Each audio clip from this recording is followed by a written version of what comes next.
The Ocean at the End of the Lane by Neil Gaiman. Chapter 11. We caught up with Ursula Monkton on the lawn by the rose bushes. She was holding the jam jar with a drifting wormhole inside it. She looked strange. She tugged at the lid and then stopped and looked up at the sky. Then she looked back to the jam jar once more. She ran over to my beech tree, the one with the rope ladder, and she threw the jam jar as hard as she could against the trunk. If she was trying to break it, she failed. The jar simply bounced off and landed on the moss that half covered the tangle of roots and lay there, undamaged. Ursula Monkton glared at Lettie. "Why?" she said. "You know why," said Lettie. "Why would you let them in?" She had started to cry, and I felt uncomfortable. I did not know what to do when adults cried. It was something I had only seen twice before in my life. I'd seen my grandparents cry when my aunt had died in hospital, and I had seen my mother cry. Adults should not weep, I knew. They did not have mothers who would comfort them. I wondered if Ursula Monkton had ever had a mother. She had mud on her face and on her knees, and she was wailing. I heard a sound in the distance, odd and outlandish, a low thrumming, as if someone had plucked at a taut piece of string. "It won't be me that lets them in," said Lettie Hempstock. "They go where they want to. They usually don't come here because there's nothing for them to eat. Now there is." "Send me back,"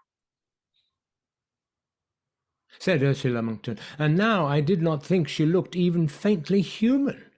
Her face was wrong somehow, an accidental assemblage of features that simply put me in mind of a human face, like the knobbly grey whorls and lumps on the side of my beech tree, or the patterns in the headboard of the bed at my grandmother's house, which, if I looked at them wrongly in the moonlight, showed me an old man with his mouth open wide as if he was screaming.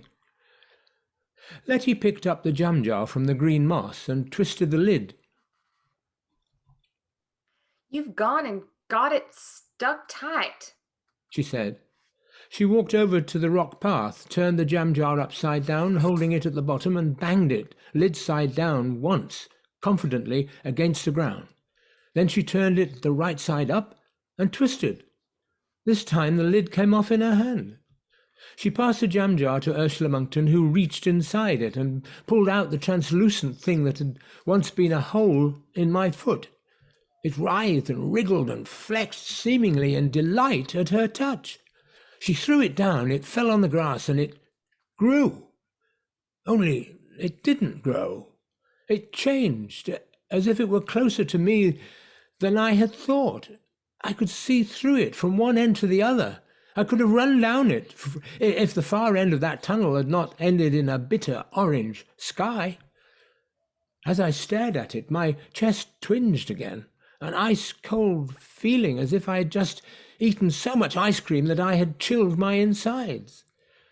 Ursula Monkton walked towards the tunnel mouth. How could that be a tunnel? I could not understand it. It was still a glistening, translucent, silver-black wormhole on the grass, no more than a foot or so long. It was as if I had zoomed in on something small, I suppose, but it was still a tunnel, and you could have taken a house through it. Then she stopped, and she wailed. Only that... "The way back, incomplete," she said. "It's broken. The last of the gate isn't here." And she looked around her, troubled and puzzled. She focused on me, not my face, but my chest. And she smiled. Then she shook. One moment she was an adult woman, naked and muddy, and the next, as if she was a flesh-coloured umbrella, she unfurled. And as she unfurled, she stretched out, and she grabbed me and pulled me up and high off the ground, and I reached out in fear and held her in my turn. I was holding flesh. I was 15 feet or more above the ground and high as a tree. I was not holding flesh. I was holding old fabric, a perished, rotting canvas, and beneath it I could feel wood. Not good, solid wood, but the kind of old wood I'd find where trees had crumbled, that kind that always felt wet, that I could pull apart with my fingers, soft wood with tiny beetles in it and woodlice, all filled with thread-like fungus. It creaked and swayed as it held me.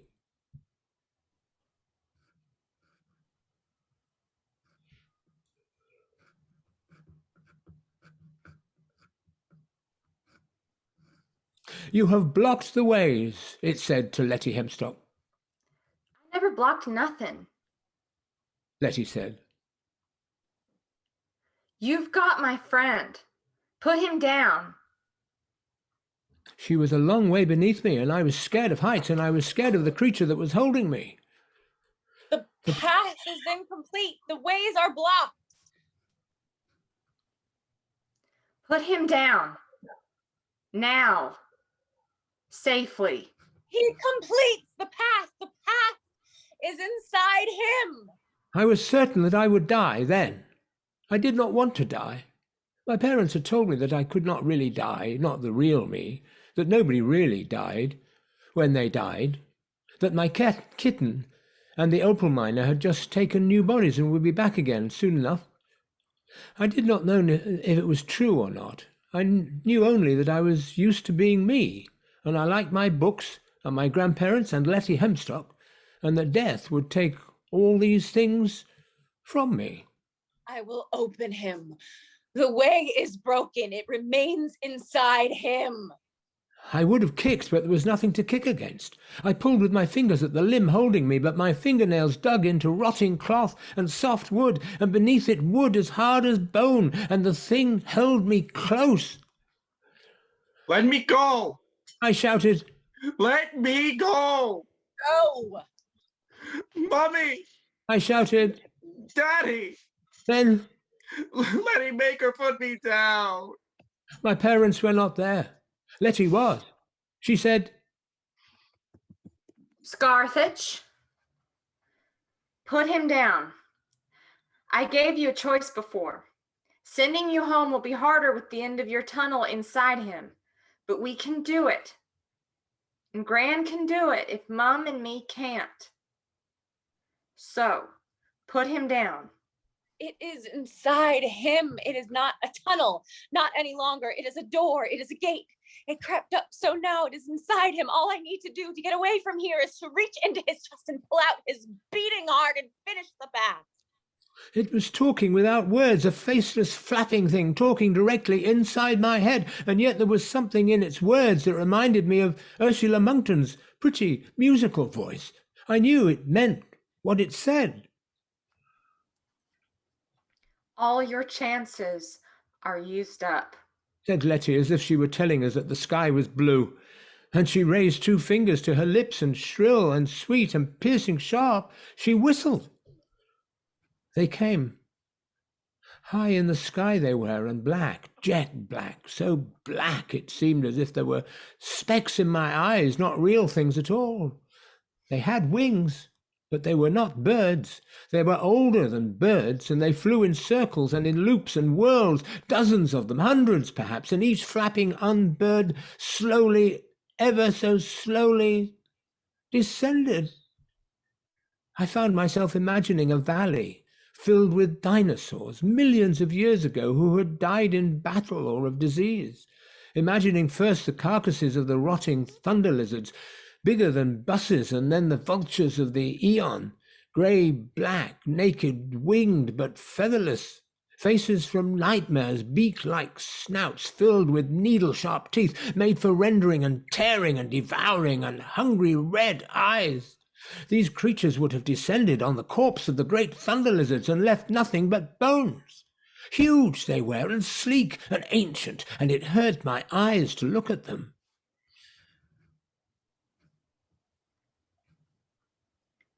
Now, Said Lettie Hempstock to Ursula Monkton. put him down. The thing that held me made no move to drop me. It said, Nothing, just moved swiftly like a raggedy tall ship across the grass towards the tunnel. I could see the anger in Lettie Hempstock's face, her fists clenched so tightly her knuckles were white. I could see above us the hunger birds circling. And then one of them dropped from the sky, dropped faster than the mind could imagine. I felt a rush of air beside me, saw a black jaw filled with needles and eyes that burned like gas jets, and I heard a ripping noise like a curtain being torn apart. The flying thing swooped back up into the sky with a length of grey cloth between its jaws. I heard the voice wailing inside my head and out of it, and the voice was Ursula Monkton's. They descended then as if they had been waiting for the first of their number to move. They fell from the sky onto the thing that held me, nightmares tearing at a nightmare, pulling off strips of fabric, and through it all I heard Ursula Monkton crying. I only gave them what they needed. She was saying, petulant and afraid.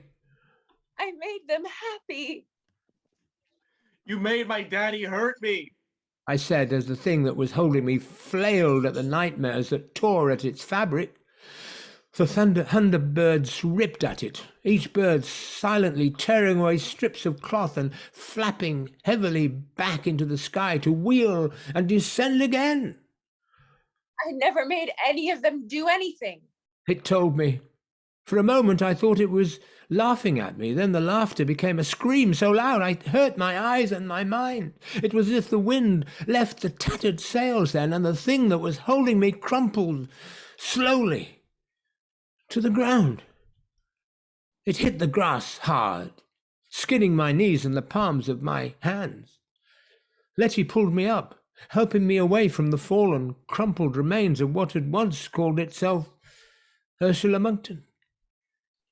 There was still grey cloth, but it was not cloth. It writhed and rolled on the ground around me, blown by no wind that I could perceive, a squirming, maggoty mess. They landed on it like seagulls on a beach of stranded fish, and they tore at it as if they'd not eaten for 1,000 years and needed to stuff themselves now, as it might be another 1,000 years or longer before they would eat again. They tore at the grey stuff, and in my mind I could hear it screaming the whole time as they crammed its rotting canvas flesh into their sharp maws. Lettie held my arm. She didn't say anything. We waited. And when the screaming stopped, I knew that Ursula Monkton was gone forever. Once the black creatures had finished devouring the thing on the grass, and when nothing remained, not even the tiniest scrap of grey cloth, then they turned their attentions to the translucent tunnel, which wiggled and wriggled and twitched like a living thing. Several of them grasped it in their claws, and they flew up with it, pulling it into the sky, while the rest of them tore at it, demolishing it with their hungry mouths. I thought that when they finished it, they would go away, return to wherever they had come from. But they did not. They descended. I tried to count them as they landed, and I failed. I had thought there were hundreds of them, but I might have been wrong. There may have been 20 of them. There may have been 1,000.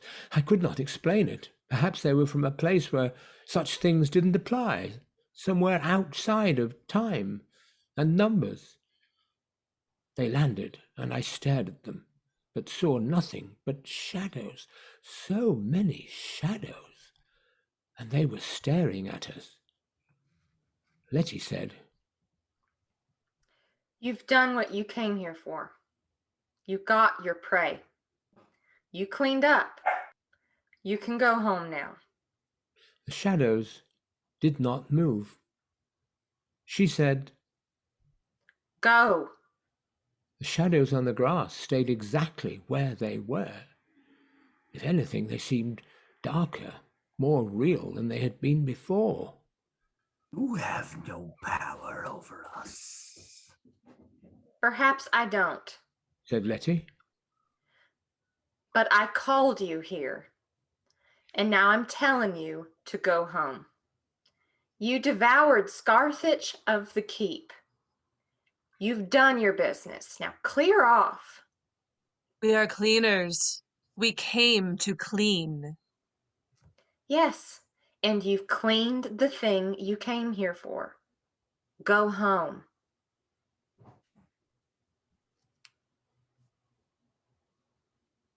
Not everything, sighed the wind in the rhododendron bushes and the rustle of the grass. Lettie turned to me and put her arms around me. Come on. She said. Quickly. We walked across the lawn rapidly. I'm taking you down to the fairy ring, she said. You have to wait there until I come to get you. Don't leave. Not for anything. Why not? Because something bad could happen to you. I don't think I could get you back to the farmhouse safely. And I can't fix this on my own. But you're safe in the ring. Whatever you see, whatever you hear, don't leave it. Just stay where you are and you'll be fine. It's not a real fairy ring. I told her. That's just our games. It's a green circle of grass. It is what it is, she said. Nothing that wants to hurt you can cross it. Now stay inside. She squeezed my hand and walked me into the green grass circle. Then she ran off into the rhododendron bushes. She was gone. Chapter 12. The shadows began to gather around the edges of the circle. Formless blotches only there, really there, when glimpsed from the corners of my eyes. That was when they looked bird-like. That was when they looked hungry. I have never been as frightened as I was in that grass circle with the dead tree in the centre on that afternoon. No birds sang, no insects hummed or buzzed. Nothing changed. I heard the rustle of leaves and the sigh of the grass as the wind passed over it, but Lettie Hempstock was not there, and I heard no voices in the breeze. There was nothing to scare me but shadows, and the shadows were not even properly visible when I looked at them directly. The sun got lower in the sky, and the shadows blurred into the dusk, became, if anything, more indistinct, so now I was not certain that anything was there at all. But I did not leave the grass circle.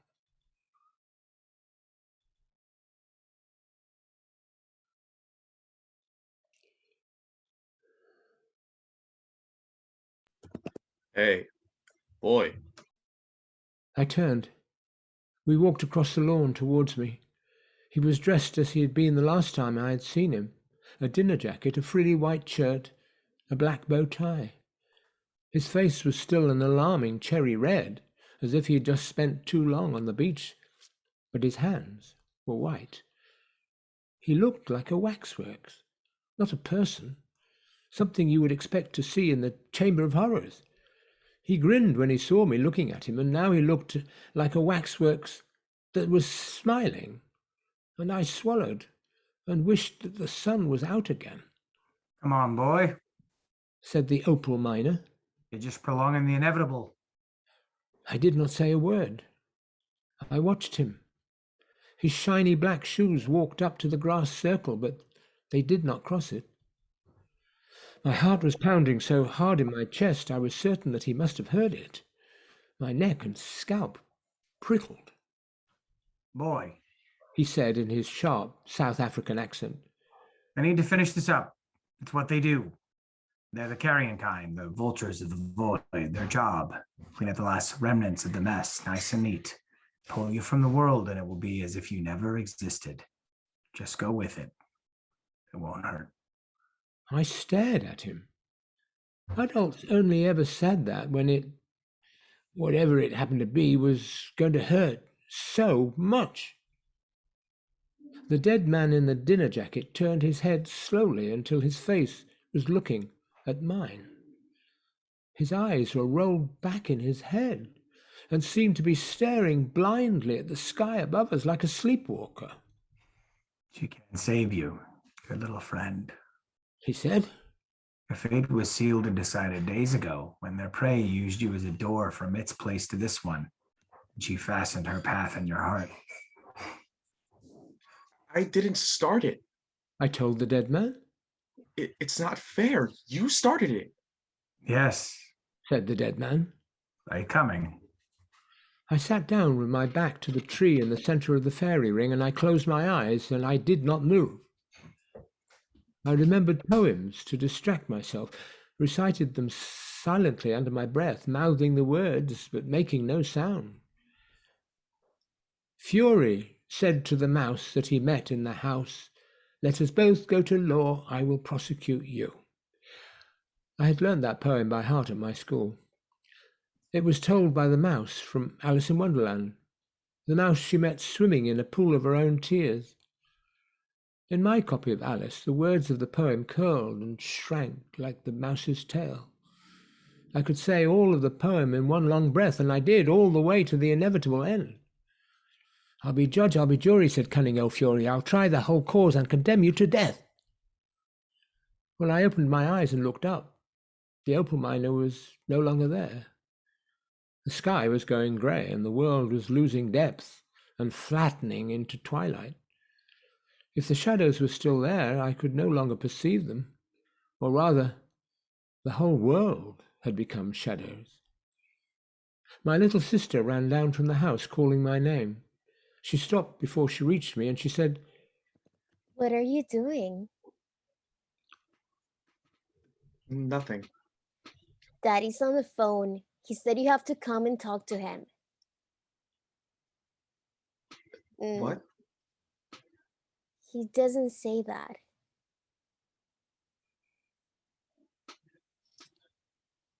If you don't come now, you'll get in trouble. I did not know if this was my sister or not, but I was on the inside of the grass circle, and she was on the outside. I wished I'd brought a book with me, even though it was almost too dark to read. I said the Mouse's Pool of Tears poem again in my head. "Come. I'll take no denial. We must have a trial, for really this morning I've nothing to do." Where's Ursula? Asked my sister. She went up to her room, but she isn't there anymore. She's not in the kitchen, and she's not in the Lula's. I want my tea. I told I'm her. hungry. You can make yourself something to eat. You're not a baby. Where's Ursula? She was ripped to shreds by alien vulture monsters, and honestly, I think you're one of them, or being controlled by them or something. Don't know. I'm telling Mommy and Daddy, and when they get home, that you were horrible to me today. You'll get into trouble. I wondered if this was actually my sister or not. It definitely sounded like her, but she did not take a step over the circle of greener grass into the ring. She stuck her tongue out at me and ran backwards to the house. She said the mouse to the cur, "Such a trial, dear sir, with no jury or judge would be wasting our breath." Deep twilight dusk, all colourless and strained. Mosquitoes whined around my ears and landed one by one on my cheeks and my hands. I was glad I was wearing Lettie Hempstock's cousin's strange old-fashioned clothing then, because I had less bare skin exposed. I slapped at the instincts as they landed, and some of them flew off. One that didn't fly away, gorging itself on the inside of my wrist, burst when I hit it, leaving a smeared teardrop of my blood to run down the inside of my arm. There were bats flying above me. I like bats, always had, but that night there were so many of them that they made me think of the hunger birds, and I shuddered. Twilight became imperceptibly night, and now I was sitting in a circle that I could no longer see at the bottom of the garden. Lights friendly electric lights went on in the house. I did not want to be scared of the dark. I was not scared of any real thing. I just did not want to be there any longer, waiting in the darkness for my friend, who had run away from me and did not seem to be coming back. I'll be judge, I'll be jury, said cunning old Fury. I'll try the whole cause and condemn you to death. I stayed just where I was. I had seen Ursula Monkton torn to shreds, and the shreds devoured by scavengers from outside the universe of things that I understood. If I went out of the circle, I was certain they would do the same to me. I moved from Lewis Carroll to Gilbert and Sullivan. When you're lying awake with a dismal headache and reposed tabooed by anxiety, I conceive you may use any language you choose to indulge in without impropriety. I loved the sound of the words, even if it was not entirely sure what they all meant. I needed to wee. I turned my back on the house, took a few steps away from the tree, scared that I would take one step too far and find myself outside the circle. I urinated into the darkness. I had just finished when I was blinded by a torch beam, and my father's voice said, "What on earth are you doing down here?" Oh, I'm just down here. I said. Yes, your sister said. Well, time to come back to the house. Your dinner's on the table. I stayed where I was. No, I said, and shook my head. Don't be silly. I'm not being silly. I'm staying here. Come on. And then, more cheerfully, Come on, handsome George. it had been his silly pet name for me when I was a baby. He even had a song that went with it that he would sing while bouncing me on his lap. It was the best song in the world. I didn't say anything, I'm going to carry you back to the house. said my father. There was an edge starting to creep into his voice. You're too big for that. Yes, I thought, and you'd have to cross into the fairy ring to pick me up. But the fairy ring seemed foolish now. This was my father, not some waxwork thing that the Hunger Birds had made to lure me out. It was night. My father had come home from work. It was time. I said, Ursula Monkton's gone away, and she's not ever coming back. He sounded irritated then. What did you do? Did you say something horrible to her? Were you rude? No. He shone the torch beam onto my face. The light was almost blinding. He seemed to be fighting to keep his temper under control. He said, Tell me what you said to her.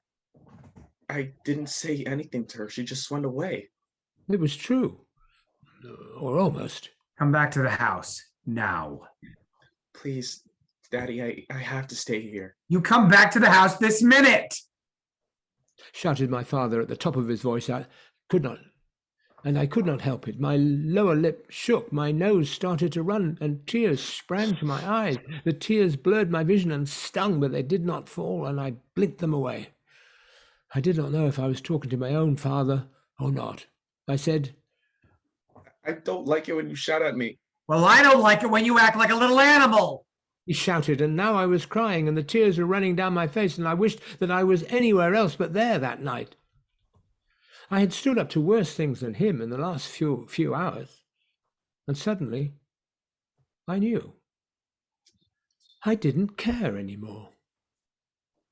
I looked up at the dark shape behind me and above the torch beam, and I said, Does it make you feel big to make a little boy cry?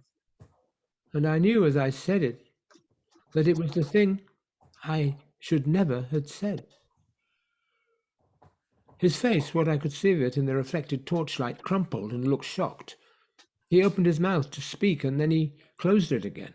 I could not remember my father ever being at a loss for words before or after. Only then. I felt terrible. I thought, I will die here soon. I do not want to die with those words on my lips. But the torch beam was turning away from me. My father said only, We'll be up at the house. I'll put your dinner in the oven. I watched the torchlight move back across the lawn, past the rose bushes, and up towards the house, until it went out and was lost to sight. I heard the back door open and close again.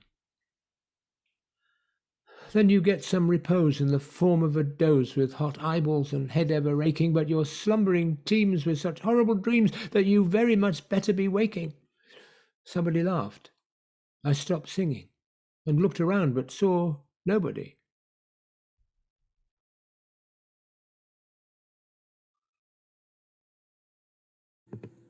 This is actually Ursula Monkton. The nightmare song. A voice said. How appropriate. She walked closer until I could see her face. She was still quite naked and she was smiling. I'd seen her torn to pieces a few hours before, but now she was whole. Even so, she looked less solid than any of the other people I had seen that night.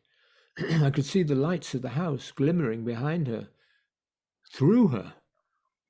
Her smile had not changed. You're dead. I told her. Yes, I was eaten. Said Ursula Monkton. You're dead. Oh. You're dead. You aren't real. I was eaten. She repeated. I am nothing, and they have let me out just for a little while from the place inside them. It's cold in there and very empty, but they have promised you to me, so I will have something to play with, something to keep me company in the dark.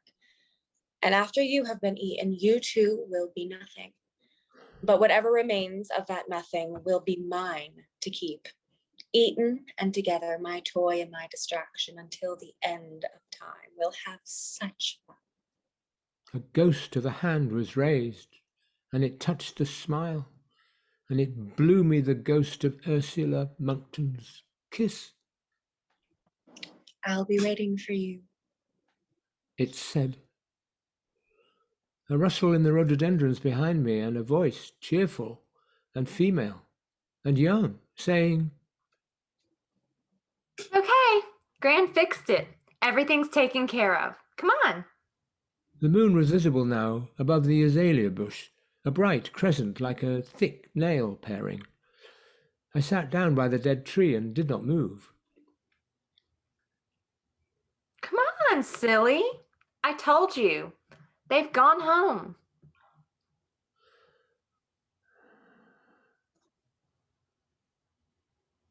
Said Lettie Hempstock. If you're really Lettie Hempstock, I told her. you come here. She stayed where she was, a shadowy girl. Then she laughed, and she stretched, and she shook, and she was only another shadow, a shadow that filled the night. You are hungry. Said the voice in the night, and it was no longer Lettie's voice. Not any longer. It might have been the voice inside my own head, but it was speaking aloud. You are tired. Your family hates you. You have no friends, and Lettie Hempstock, I regret to tell you, is never coming back. I wished I could have seen who was talking. If you have something to fear rather than something that could be anything, it's easier. Nobody cares. Said the voice, so resigned, so practical. Now, step out of the circle and come to us. One step is all it will take. Just put one foot across the threshold, and we will make all the pain go away forever. The pain you feel now, and the pain that is still to come, it will never happen. It was not one voice, not any longer. It was two people talking in unison, or 100 people. I could not tell. So many voices. How can you be happy in this world?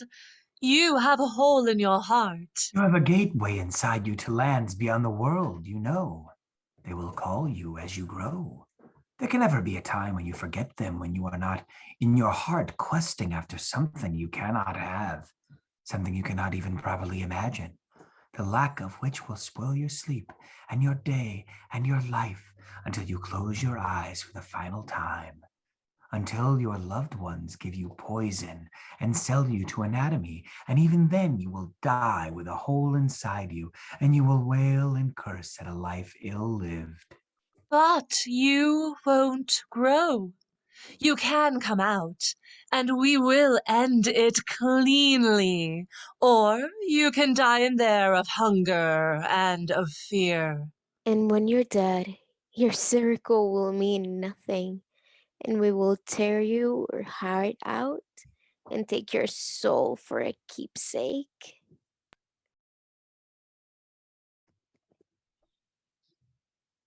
Perhaps it'll be like that, I said to the darkness and the shadows. and perhaps it won't, and perhaps if it is, it would have been like that anyway. I don't care. I'm still going to wait here for Lettie Hempstock. She's going to come back to me. And if I die here, then I still die waiting for her, and that's a better way to go than you. And all you stupid, horrible things tearing me to bits because I've got something inside me that I don't even want. There was a silence. The shadows seemed to have become part of the night once again. I thought over what I'd said, and I knew that it was true. At that moment, for once in my childhood, I was not scared of the dark, and I was perfectly willing to die. As willing as any 7-year-old certain of his immortality can be, if I died waiting for Lettie, because she was my friend. Time passed. I waited for the night to begin to talk to me again, for people to come, for all the ghosts and monsters of my imagination to stand beyond the circle and call me out. But nothing more happened. Not then. I simply waited. The moon rose higher. My eyes had adjusted to the darkness. I sang under my breath, mouthing the words over and over.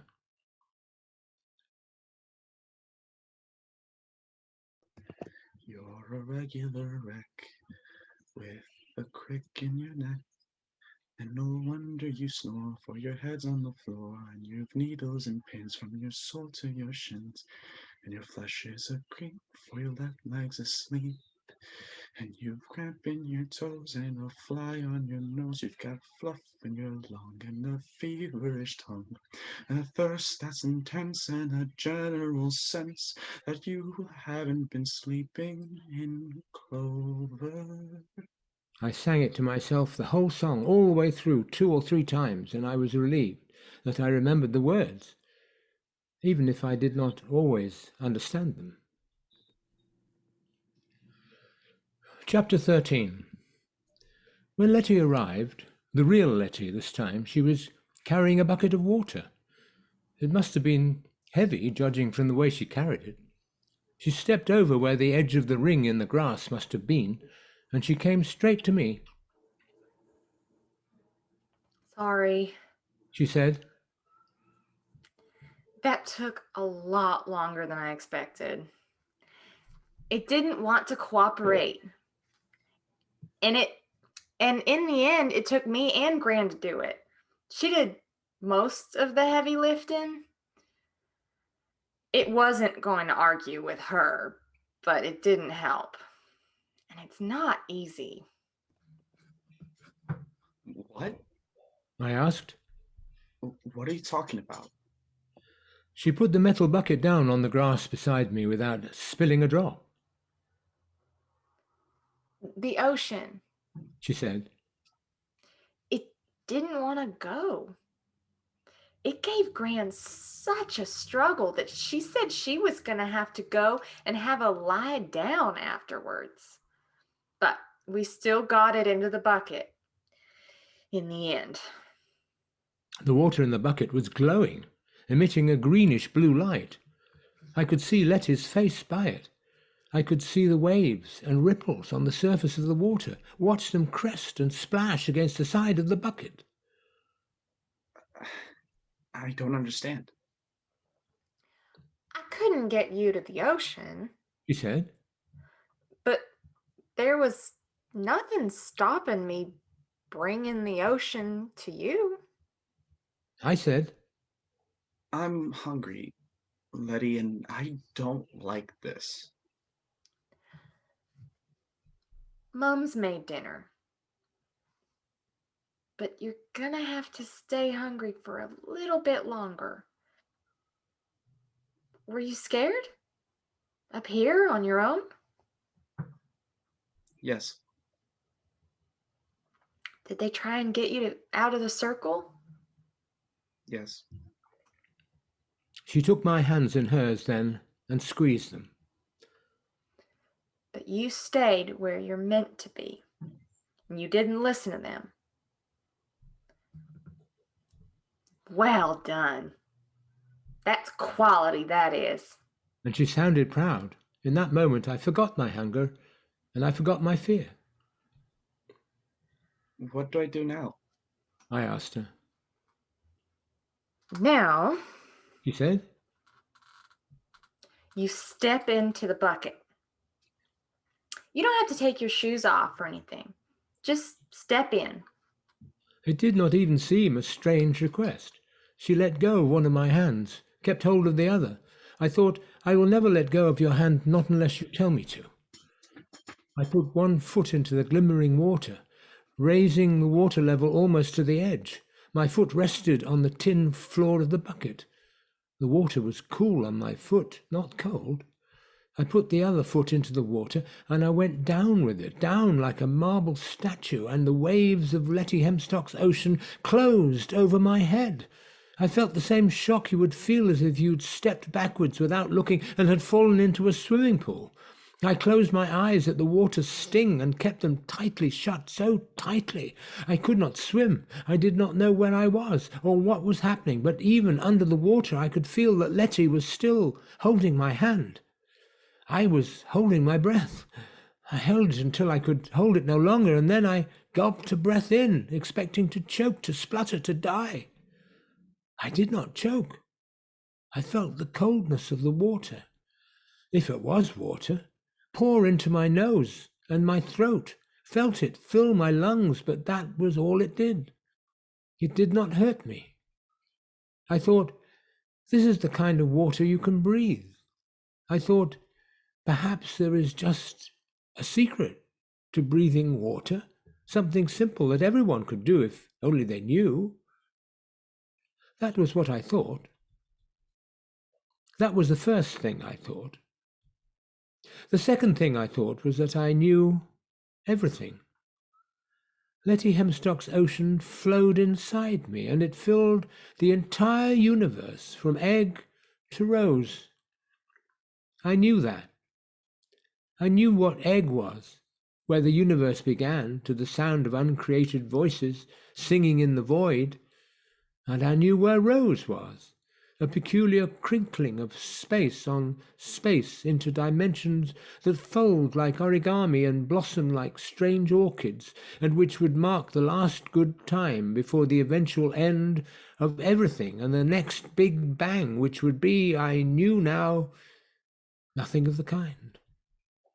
I knew that old Mrs. Hempstock would be there for that one, as she had been for the last.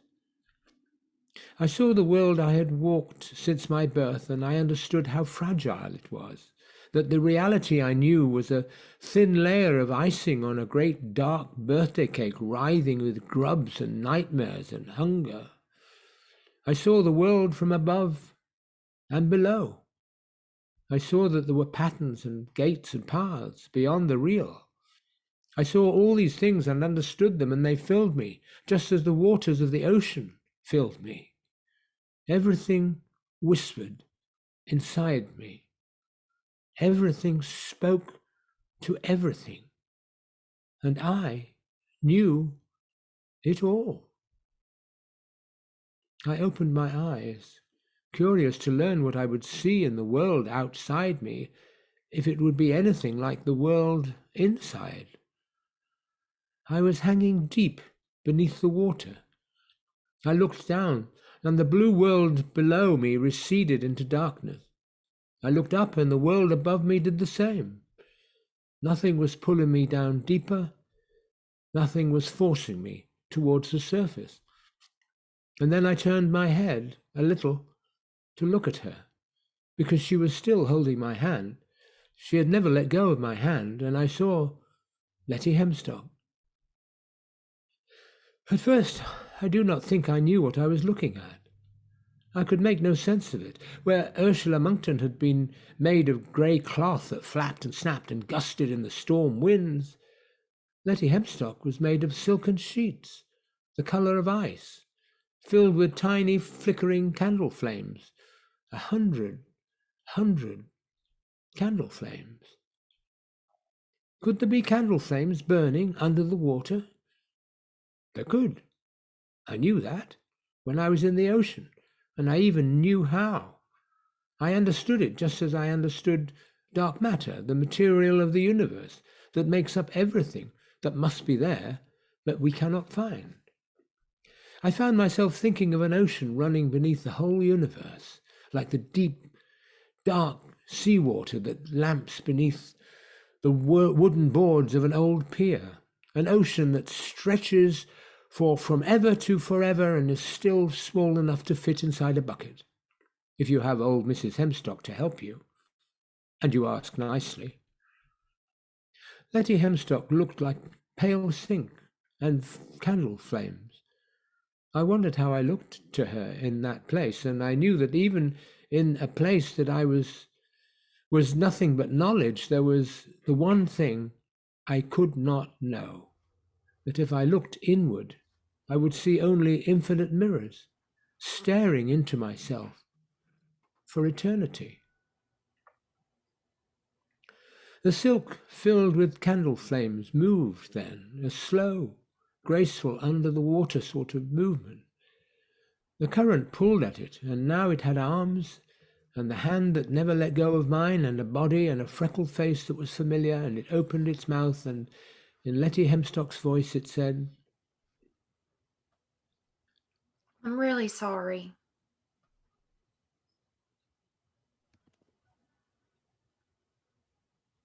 What for? She did not reply. The currents of the ocean pulled at my hair and my clothes like summer breezes. I was no longer cold, and I knew everything, and I was not hungry, and the whole big, complicated world was simple and graspable and easy to unlock. I would stay here for the rest of time, in the ocean, which was the universe, which was the soul, which was all that mattered. I would stay here forever. You can't. Said Lettie. It would destroy you. I opened my mouth to tell her that nothing could kill me, not now, but she said, Not kill you, destroy you, dissolve you. You wouldn't die in here. Nothing ever dies in here. But if you stayed here for too long, just a little of you would exist everywhere, all spread out. And that's not a good thing.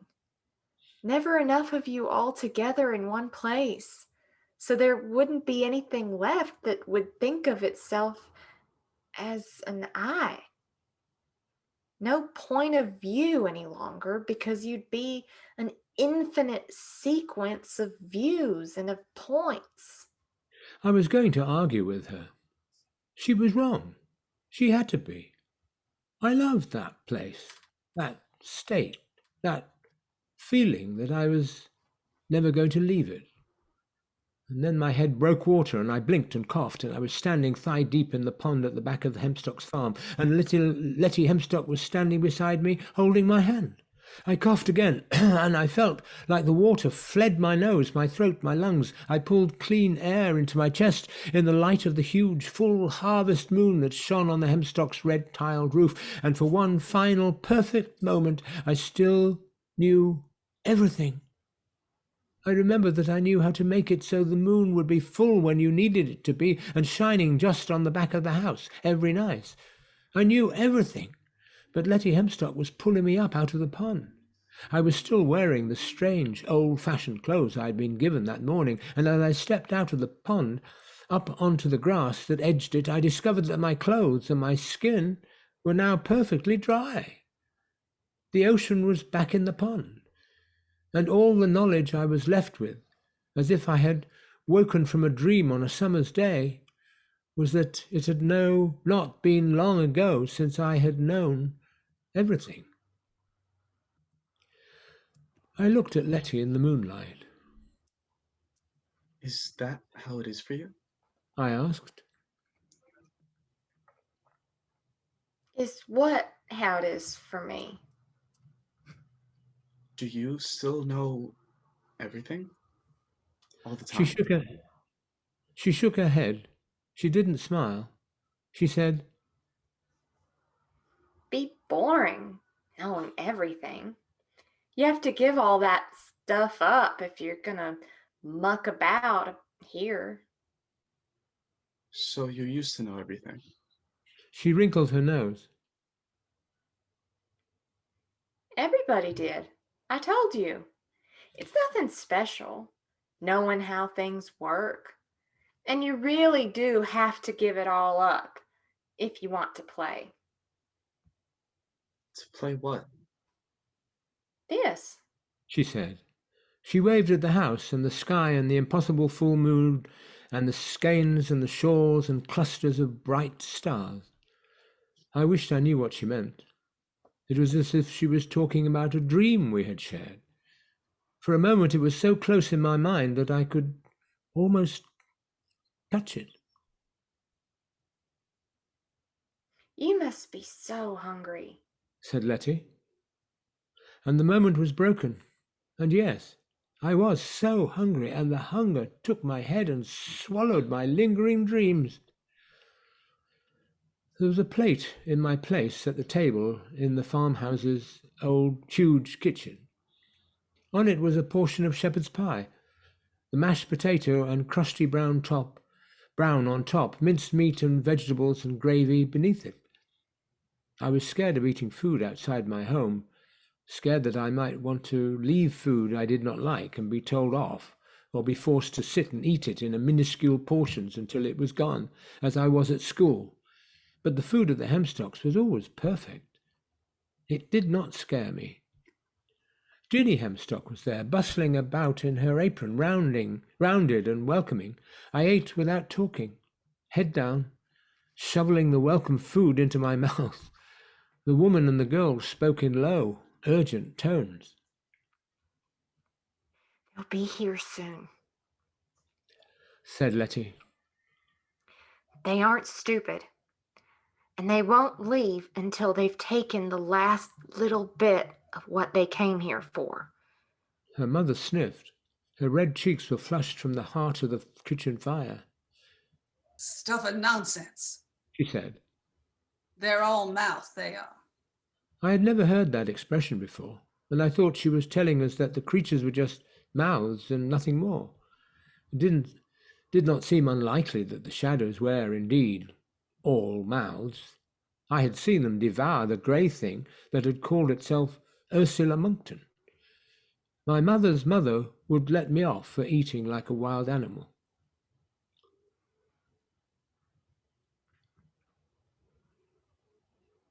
You must us and eat. She would say. Like a person, not a chaz or a pig. When animals eat, they fress. People essen. Eat like a person. Fressen. That was how the hunger birds had taken Ursula Monkton, and it was also, I had no doubt, how they would consume me. I've never seen so many of them, said Lettie. When they came here in the old days, there was only a handful of them. Ginny poured me a glass of water. That's your own fault. She told Lettie. You put up signals and called them. Like banging the dinner bell you were. Not surprising they all came. I just wanted to make sure that she left, said Lettie. Her kind.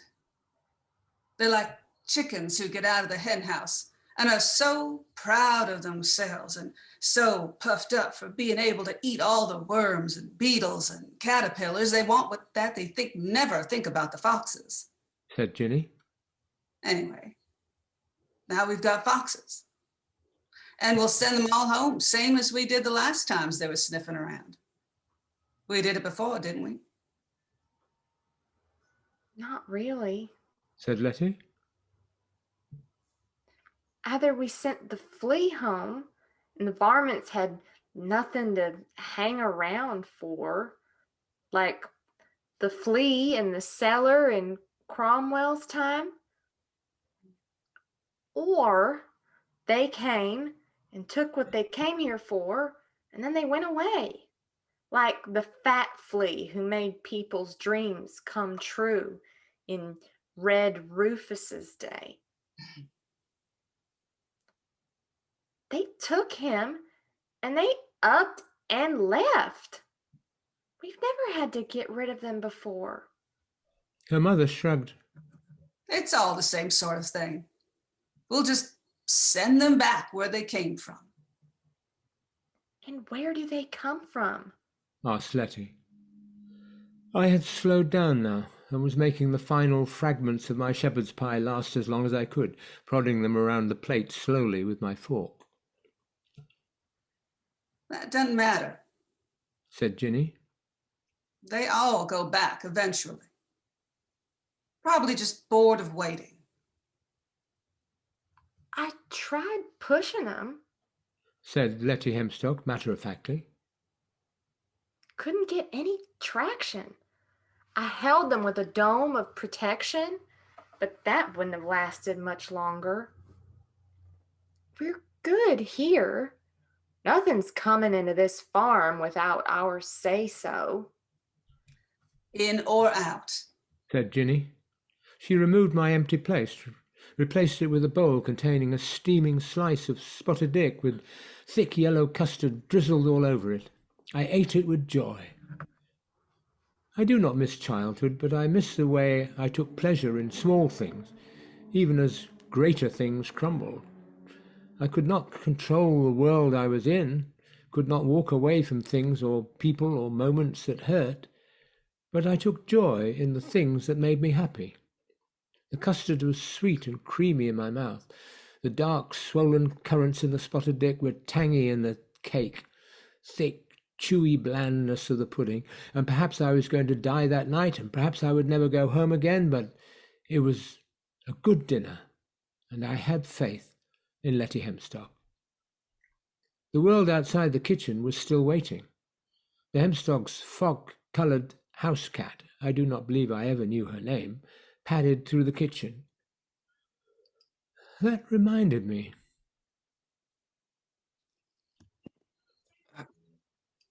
Mrs. Hempstock? Is the kin still here? The one with the black one with the white ear? Not tonight, said Ginny Hempstock. She's out and about. She was asleep on the chair in the hall all this afternoon.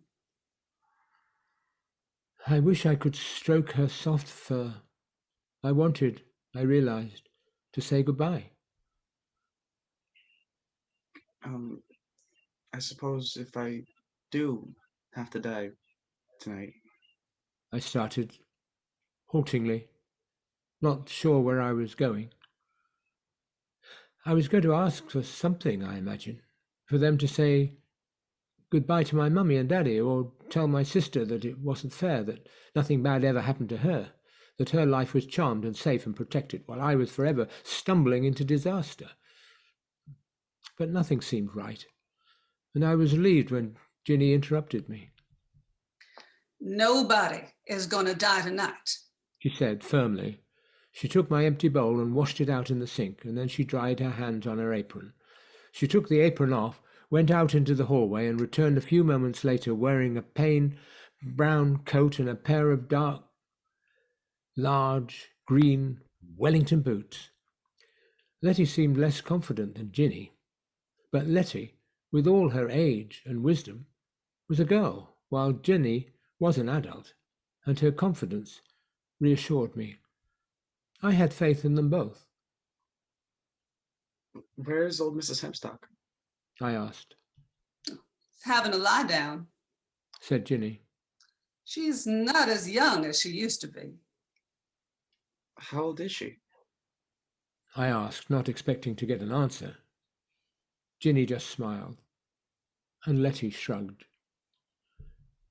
I held Lettie's hand as we left the farmhouse, promising myself that this time I would not let it go.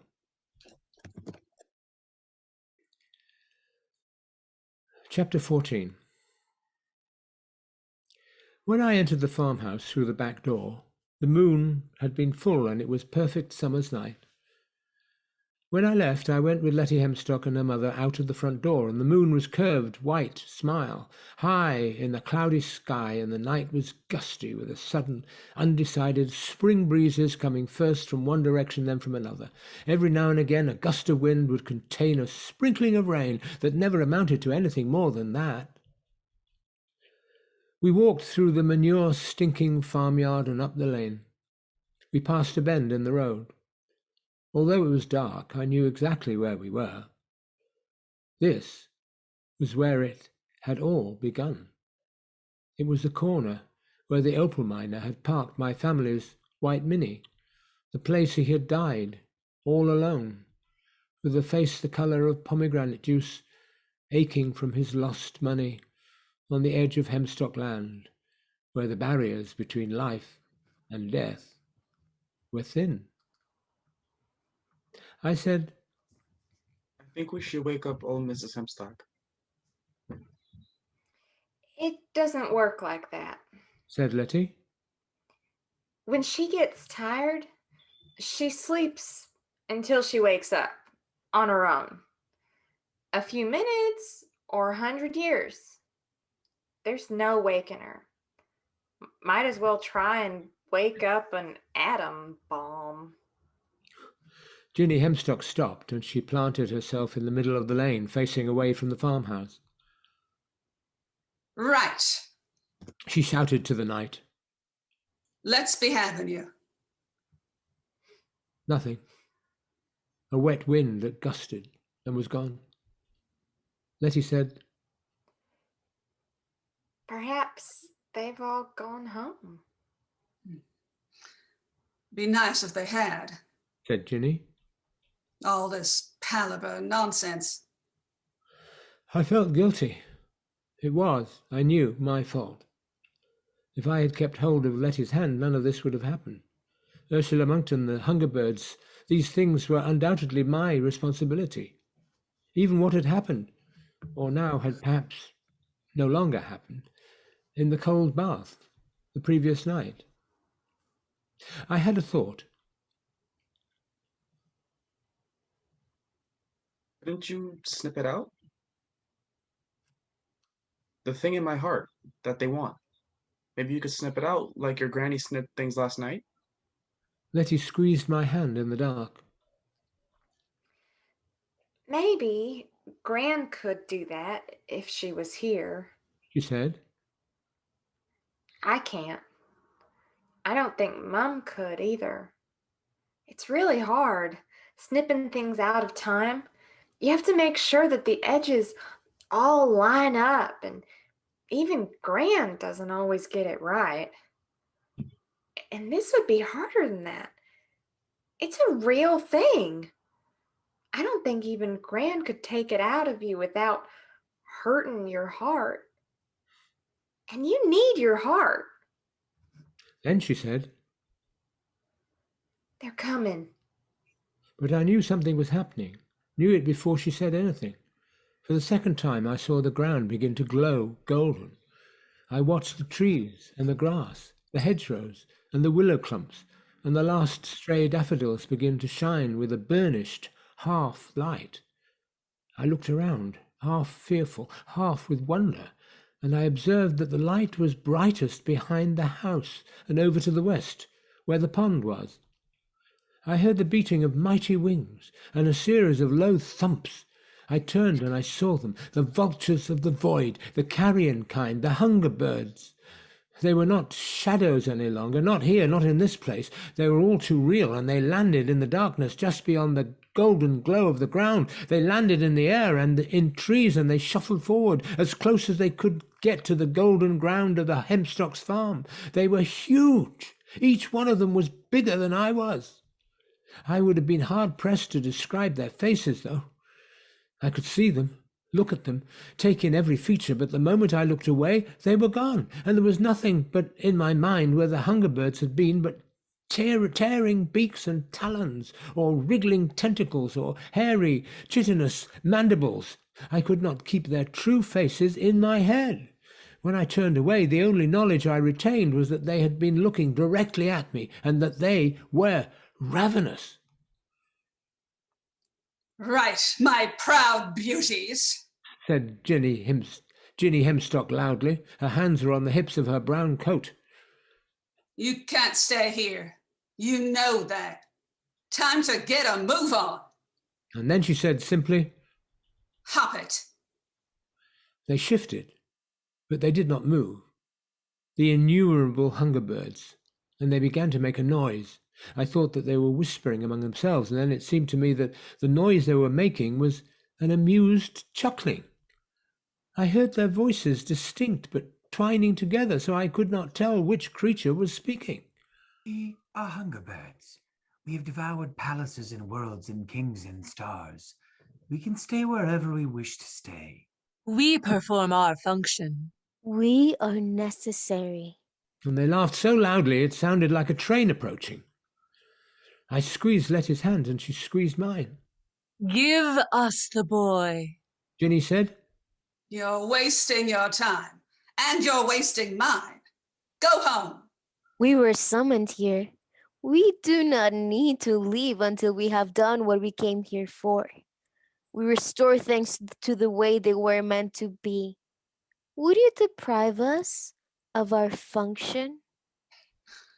Course I will, said Ginny. You've had your dinner. Now you're just making nuisances of yourselves. Be off with you. Blinking varmints. I wouldn't give tuppence halfpenny for the lot of you. Go home! And she shook her hand in a flicking gesture. One of the creatures let out a long, wailing scream of appetite and frustration. Lettie's hold on my hand was firm. She said, He's under our protection. He's under our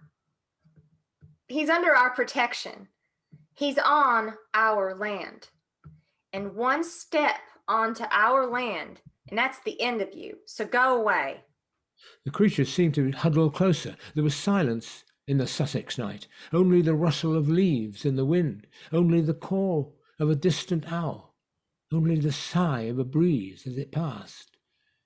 But in that silence, I could hear the hunger birds conferring, weighing their options, plotting their course. And in that silence, I felt their eyes upon me. Something in a tree flapped its huge wings and cried out, a shriek that mingled triumph and delight, an affirmative shout of hunger and joy. I felt something in my chest react to the scream like a tiniest splinter of ice inside my heart. We cannot cross the border. This is true. We cannot take the child from your land. This is also true. We cannot hurt your farm or your creatures. That's right. You can't. So get along with you. Go home. Haven't you got a war to be getting back to? We cannot hurt your world, true. But we can hurt this one. One of the hunger birds reached a sharp beak down to the ground at its feet and began to tear at it, not as a creature that eats earth and grass, but as if it were eating a curtain or a piece of scenery with the world painted on it. Where it devoured the grass, nothing remained. A perfect nothing, only a colour that reminded me of grey, but formless, pulsing grey, like the shifting static of our television screen when you dislodged the aerial cord and the picture had gone completely. This was the void, not blackness, not nothingness. This was what lay beneath the thinly painted scrim of reality. And the hunger birds began to flap and to flock. They landed on the huge oak tree and they tore at it and they woofed it down, and in moments the tree was gone along with everything that had been behind it. A fox slipped out of a hedgerow and slunk down the lane, its eyes and mask and brush illuminated golden by the farm light. Before it had made it halfway across the road, it had been ripped from the world, and it was only a void behind it. Lettie said,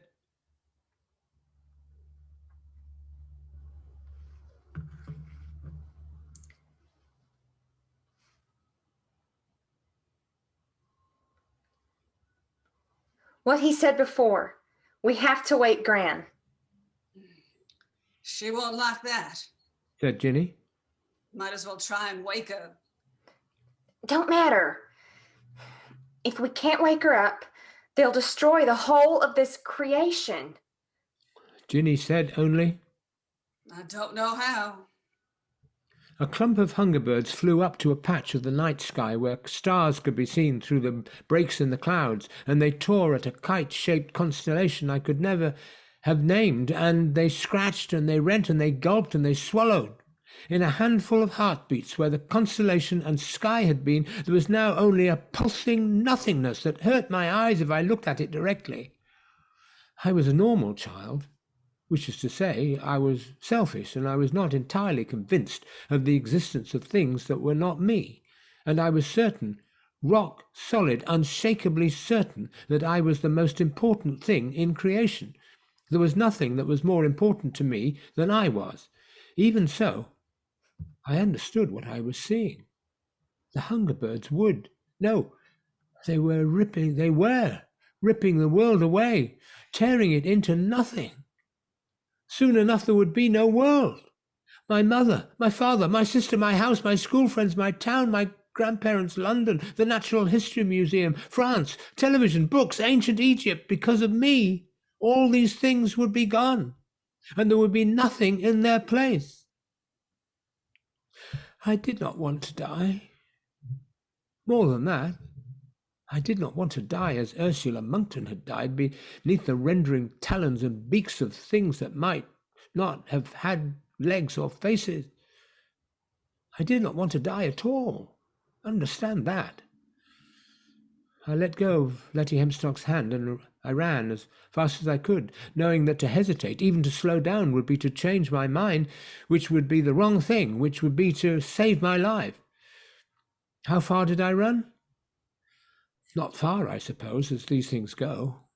Lettie Hempstock was shouting at me to stop, but still I ran, crossing the farmland where every blade of grass, every pebble on the lane, every willow tree and hazel hedge glowed golden, and I ran towards the darkness. I ran, and I hated myself for running, as I had hated myself the time I had jumped from the high board at the swimming pool, knowing there was no going back, that there was no way this could end in anything but pain.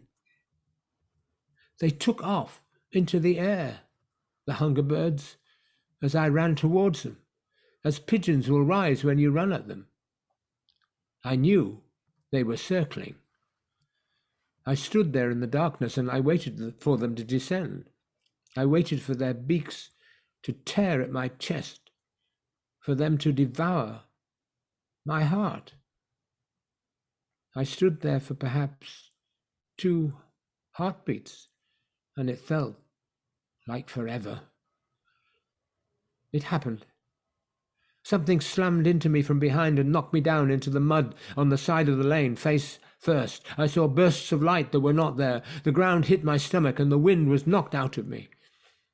A ghost memory rises here, a phantom moment, a shaky reflection in the pool of remembrance. I know how it would have felt when they took my heart, how it felt as the hunger birds, all mouth, tore into my chest and snatched out my heart, still pumping, and devoured it to get at what was hidden inside it. I know how that feels, as if it were truly a part of my life, of my death. And then the memory snips and rips neatly, and a voice said, "Idiot! Don't move! Just don't!" and the voice was little Lettie Hempstock's, and I could not have moved if I had wanted to. She was on top of me, and she was heavier than I was, and she was pushing me down into the grass and the wet earth, and I could see nothing. I felt them, though. I felt them crash into her. She was holding me down, making herself a barrier between me and the world. I heard Lettie's voice wail in pain. I felt her shudder and twitch. A voice said, "This is unacceptable." It was a familiar voice, but still I could not place it or move to see who was talking. Lettie was on top of me, still shaking, but as the voice spake, she stopped moving. The voice continued. "On what authority do you harm my child?" A pause. Then?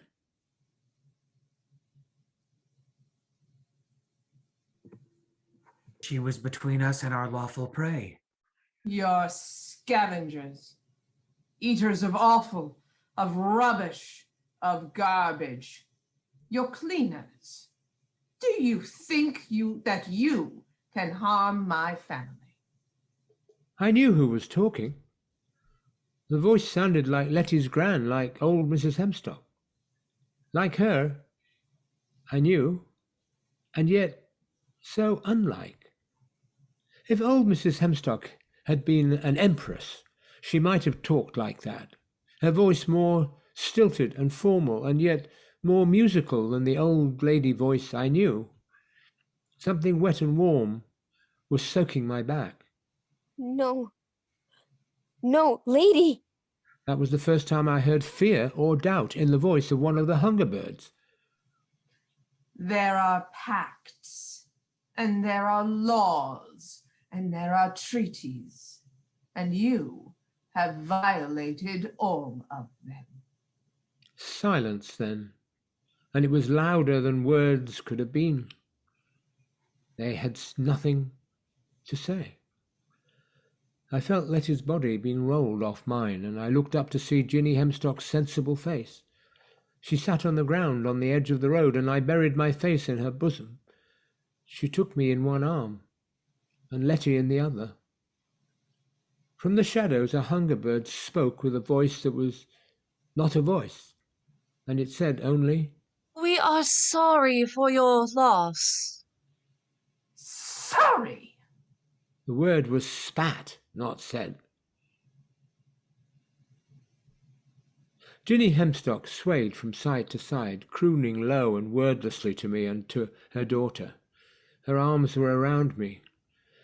I lifted my head and I looked back at the person speaking, my vision blurred by tears. I stared at her.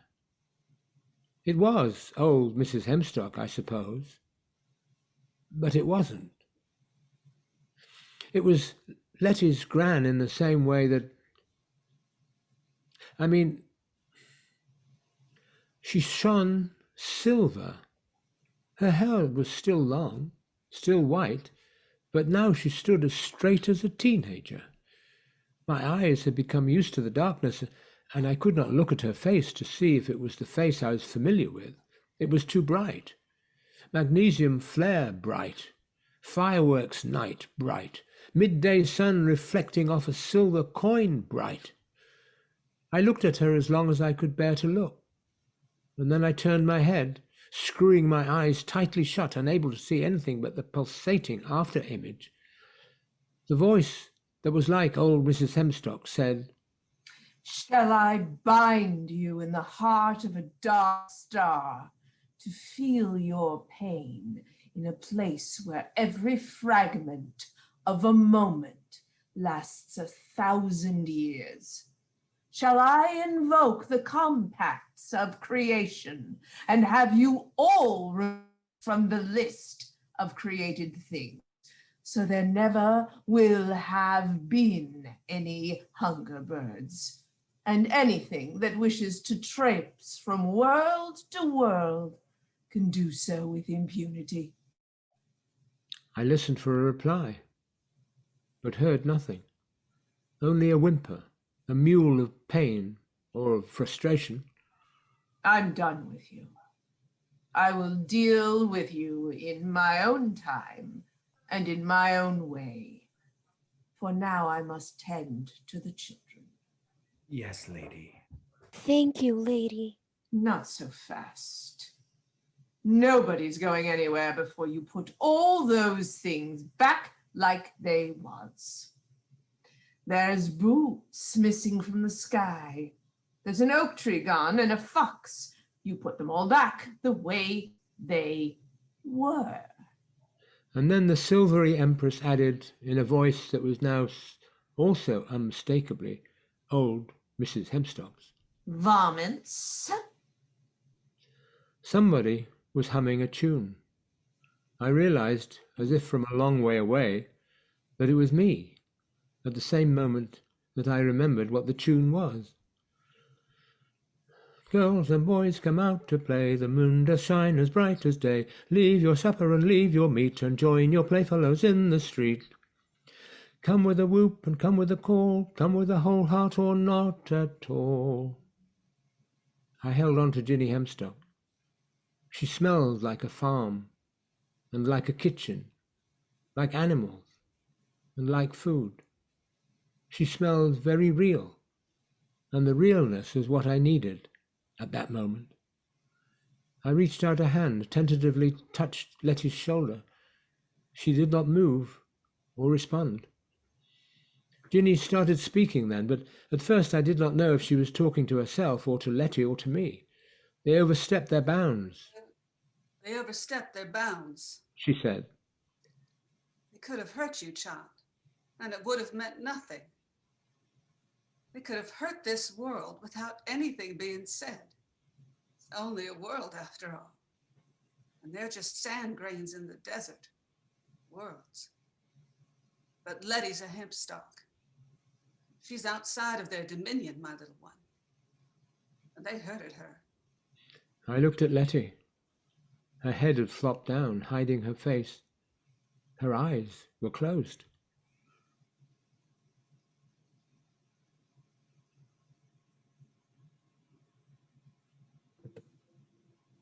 Mathew, are you there? Yes, sorry, I got lost. Where are we again? Is she going to be? I looked at Lettie. Her head looked down. Is she going to be all right? Is your line? Is she going to be all right? Right, I was one page behind. My fault.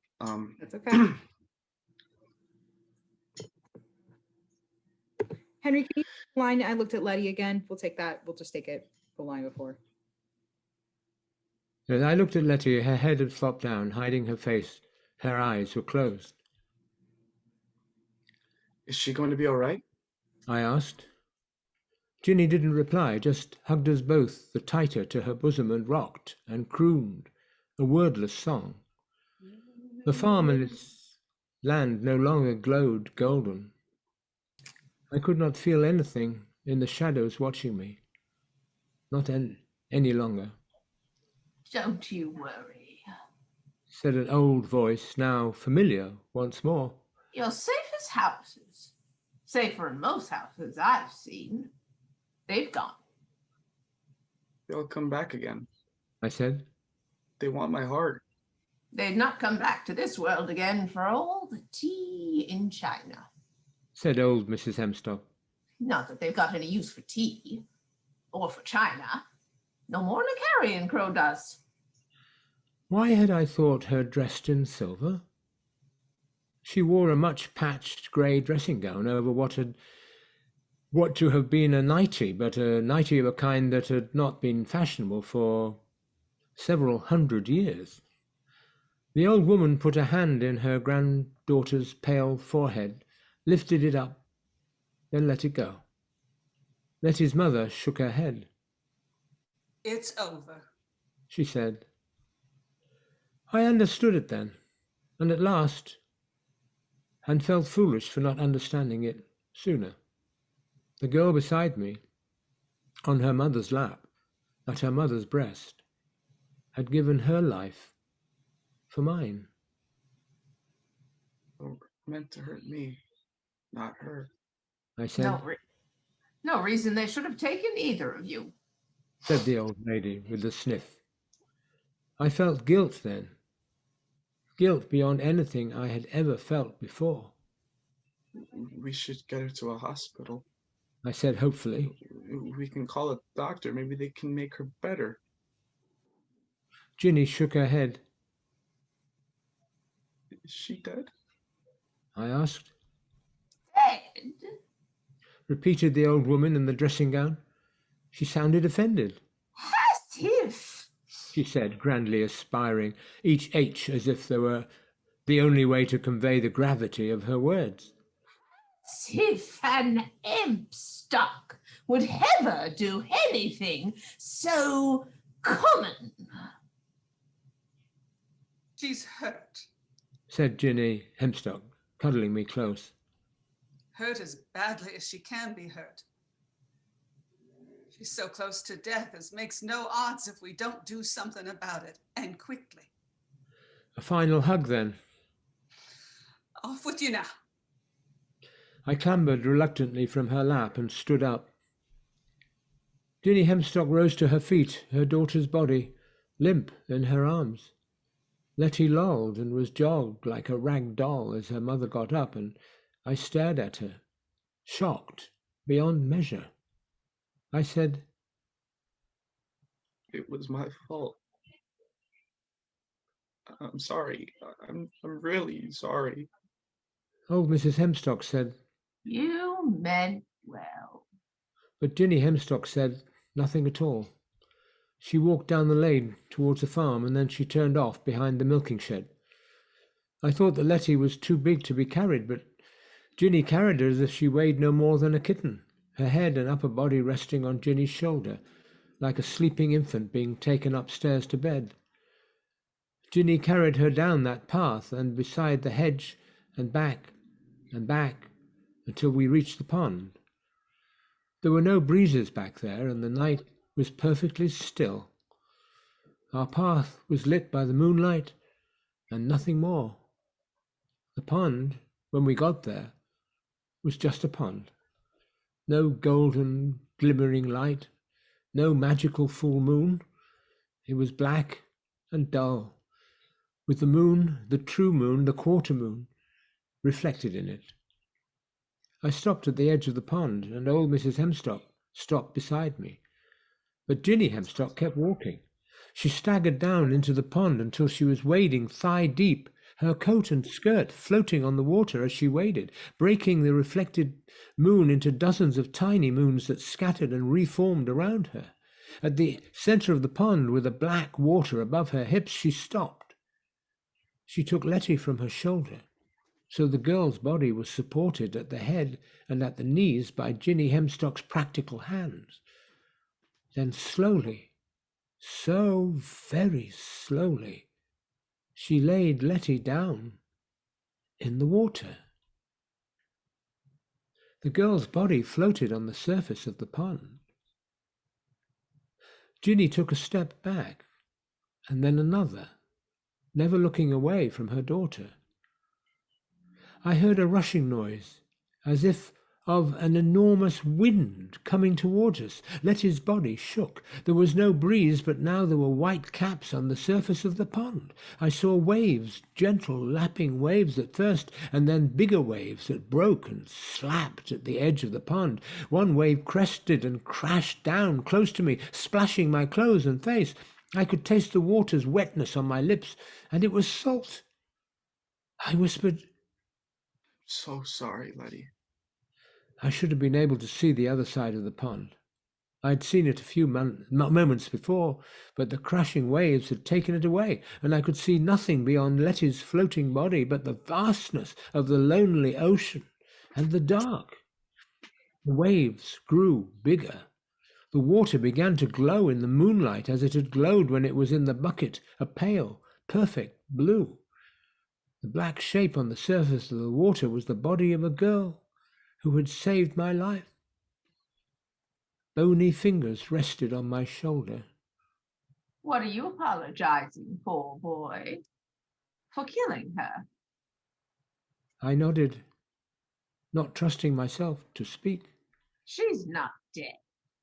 You didn't kill her, nor did the Hungerbirds, although they did their best to get to you through her. She's been given to the ocean. One day, in its own time, the ocean will give her back. I thought of corpses and of skeletons with pearls for eyes. I thought of mermaids with tails that flicked when they moved, like my goldfish's tail had flicked before my goldfish had stopped moving, to lie, belly up, like Lettie, on the top of the water. I said, Will she be the same? The old woman guffawed, as if I had said the funniest thing in the universe. Nothing's ever the same. She said. Then a second later, 100 years. It's always churning and roiling. And people change as much as oceans. Ginny clambered out of the water, and she stood at the water's edge beside me, her head bowed. The waves crashed and smacked and splashed and retreated. There was a distant rumble that became a louder and louder rumble. Something was coming towards us across the ocean, from miles away, from hundreds and hundreds of miles away it came. A thin white line etched in the glowing blue, and it grew as it approached. The great wave came, and the world rumbled, and I looked up, and as it reached us, it was taller than the trees and houses than mind or eyes could hold and heart could follow. Only when it reached Lettie Hempstock's floating body did the enormous wave crash down. I expected to be soaked, or worse, to be swept away by the angry ocean water, and I raised my arm to cover my face. There was no splash of breakers, no deafening crash, and when I lowered my arm I could see nothing but the still black water of the pond in the night, and nothing on the surface of the pond but a smattering of lily pads and the thoughtful, incomplete reflection of the moon. Old Mrs. Hempstock was gone too. I had thought that she was standing beside me, but only Ginny stood there, next to me, staring down silently into the dark mirror of the little pond. Right. She said, I'll take you home. Chapter 15. There was a Land Rover parked behind the cowshed. The doors were open and the ignition key was in the lock. I sat on the newspaper-covered passenger seat and watched Ginny Hempstock turn the key.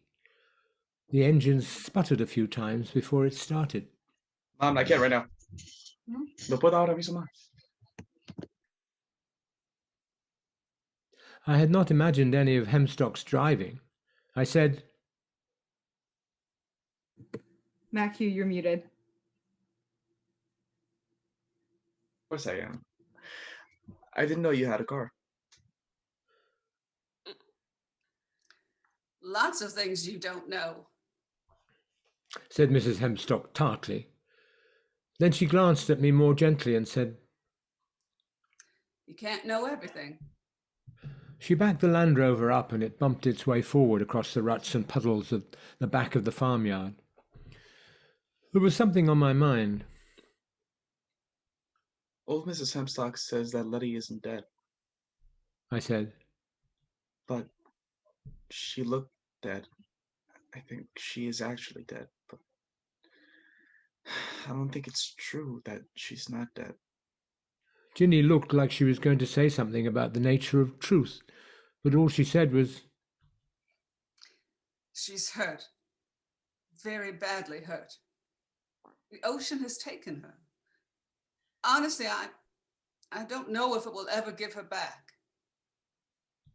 But we can hope, can't we? Yes. I squeezed my hands into fists and I hoped as hard as I knew how. We bumped and jolted up the lane at 15 miles an hour. I said, Is she really your daughter? I didn't know. I still don't know why I asked her that. Perhaps I just wanted to know more about the girl who had saved my life, who had rescued me more than once. I didn't know anything about her, More or less. said Ginny. The men Hempstocks, my brothers, they went out into the world, and they had babies who've had babies. There are Hempstock women out there in your world, and I'll wager each of them is a wonder in her own way. But only Gran and me and Lettie are the pure thing. She didn't have a daddy? I asked. No. Did you have a daddy? Oh, you're all questions, aren't you? No, love. We never went in for that sort of thing. You only need men if you want to breed more men. I said, You don't have to take me home. I could stay with you. I could wait until Lettie comes back from the ocean. I could work on your farm and carry stuff and learn how to drive a tractor. She said, No. but she said it kindly. You get on with your own life. Lettie gave it to you. You just have to grow up and try and be worth it. A flash of resentment. It's hard enough being alive, trying to survive in a world and find your place in it, to do the things you need to do to get by without wondering if the things you just did, whatever it was worth someone having, if not died, then having given up her life. It wasn't fair. Life's not fair, said Ginny, as if I had spoken aloud. She turned into our driveway, pulled up outside the front door. I got out, and she did too. Better make it easier for you to go home, she said. Mrs. Hempstock rang the doorbell, although the door was never locked, and industriously scraped the soles of her Wellington boots on the doormat until my mother opened the door. She was dressed for bed, and wearing her quilted pink dressing gown. Here he is, said Ginny. Safe and sound, a soldier back from the wars. He had a lovely time at our Lettie's going away party, but now it's time for this young man to get his rest. My mother looked blank, almost confused, and then the confusion was replaced by a smile, as if the world had just reconfigured itself into a form that made sense. Oh, Amanda, you're muted. Oh, you didn't have to bring him back, said my mother. One of us would have come and picked him up. Then she looked down at me. What do you say to Mrs. Hempstock, darling? I said it automatically. Thank you for having me. My mother said, Very good, dear. Then, Lettie's going away? To Australia, said Ginny. to be with her father. We'll miss having this little fellow over to play, but, well, we'll let you know when Lettie comes back. He can come and play then. I was getting tired. The party had been fun, although I could not remember much about it. I knew that I would not visit the Hempstock farm again, though, not unless Lettie was there. Australia was a long, long way away. I wondered how long it would be until she came back from Australia with her father. Years, I supposed. Australia was on the other side of the world, across the ocean. A small part of my mind remembered an alternative pattern of events, and then lost it, as if I had woken from uncomfortable sleep and looked around, pulled the bedclothes over me, and returned to my dream. Mrs. Hempstock got back into her ancient Land Rover, so bespattered with mud I could see now, in the light above the front door, that it was almost no trace of the original paintwork visible, and she backed it up, down the drive, towards the lane. My mother seemed unbothered that I had returned home in fancy dress clothes at almost 11 at night. She said, I have some bad news, dear. What's that? Ursula's had to leave. Family matters. Pressing family matters. She's already left.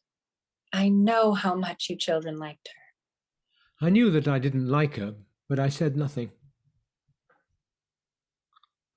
There was now nobody sleeping in my bedroom at the top of the stairs. My mother asked if I would like my room back for a while. I said no, unsure of why I was saying no. I could not remember why I disliked Ursula Monkton so much. Indeed, I felt faintly guilty for disliking her so absolutely and so irrationally.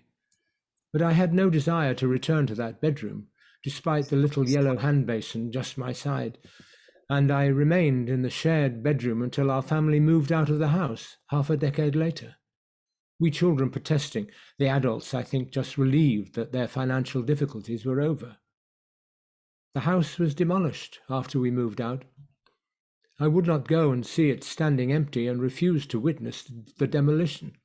There was too much of my life bound up in those bricks and tiles, those drain pipes and walls. Years later, my sister, now an adult herself, confided in me that she believed that our mother had fired Ursula Monkton, whom she remembered so fondly as the nice one in a sequence of grumpy childminders, because our father was having an affair with her. It was possible, I agreed. Our parents were both still alive then, and I could have asked them, but I didn't. My father did not mention the events of those nights, not then, nor later. If I took anything from him and my childhood, it was the resolve not to shout at people, and especially not to shout at children. I finally made friends with my father when I entered my 20s. We had so little in common when I was a boy, and I am certain I had been a disappointment to him. He did not ask for a child with a book, off in his own world. He wanted a son who did what he had done, swam and boxed and played rugby and drove cars at speed with abandon and joy, but that was not what he had wound up with. I did not ever go down the lane all the way to the end. I did not think of the white Minnie. When I thought of the opal miner, it was in the context of the 2 rough, raw opal rocks that sat on our mantelpiece, and in my memory he always wore a checked shirt and jeans. His face and arms were tan, not the cherry red of monoxide poisoning, and he had no bow tie. Monster, the ginger tomcat the opal miner had left us, had wandered off to be fed by other families, and although we saw him from time to time prowling the ditches and trees at the end of the lane, he would not ever come back when we called. I was relieved by this, I think. He had never been our cat. We knew it, and so did he. A story only matters, I suspect, to the extent that the people in the story change. But I was 7 when all of these things happened, and I was the same person at the end of it that I was at the beginning. Wasn't I? So was everyone else. People don't change. Some things change, though. A month or so after the events here, and 5 years before the ramshackle world I lived in was demolished and replaced by a trim, squat, regular houses containing smart young people who worked in the city but lived in my town, who made money by moving money from place to place, but who did not build or dig or farm or weave, at 9 years before I would kiss smiling Callie Anders. I came home from school. The month was May, or perhaps early June. She was waiting by the back door, as if she knew precisely where she was and who she was looking for. A young black cat, larger than a kitten now, with a white splodge over one ear and with eyes of an intense and unusual greenish blue. She followed me into the house.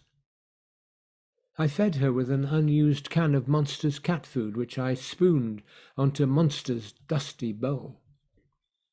My parents, who had never noticed the Ginger Tom's disappearance, did not initially notice the arrival of the new kitten cat, and by the time my father commented on her existence, she had been living with us for several weeks, exploring the garden until I came home from school, and then staying near me while I read or played. At night she would wait beneath the bed until the lights were turned out, then she would accommodate herself on the pillow beside me, grooming my hair and purring so quietly as never to disturb my sister. I would fall asleep with my face pressed into her fur, while her deep electrical purr vibrated softly against my cheek. She had such unusual eyes. They made me think of the seaside, and so I called her Ocean, and could not have told you why. The epilogue. I sat on the dilapidated green bench beside the duck pond at the back of the red brick farmhouse, and I thought about my kitten. I only remembered that Ocean had grown into a cat, and that I had adored her for years. I wondered what had happened to her, and then I thought, it doesn't matter that I can't remember the details any longer. Death happened to her. Death happens to all of us. A door opened in the farmhouse, and I heard feet on the path. Soon the old woman sat down beside me. I brought you a cup of tea. She said, And a cheese and tomato sandwich. You've been out here for quite a while. I thought you'd probably fallen in.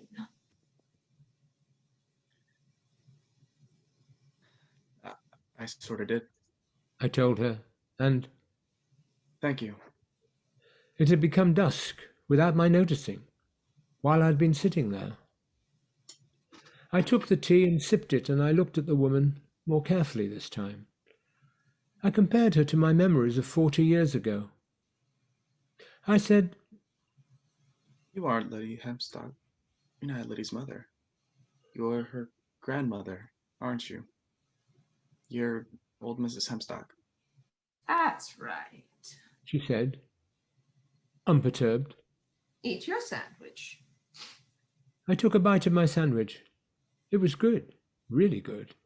Freshly baked bread, sharp, salty cheese, and the kind of tomatoes that actually taste like something. I was awash in memory, and I wanted to know what it meant, what it all meant. I said,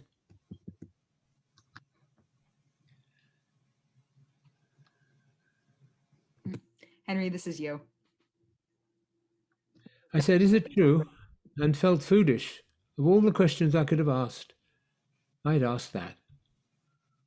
Old Mrs. Hempstock shrugged. What you remembered? Probably. Yes.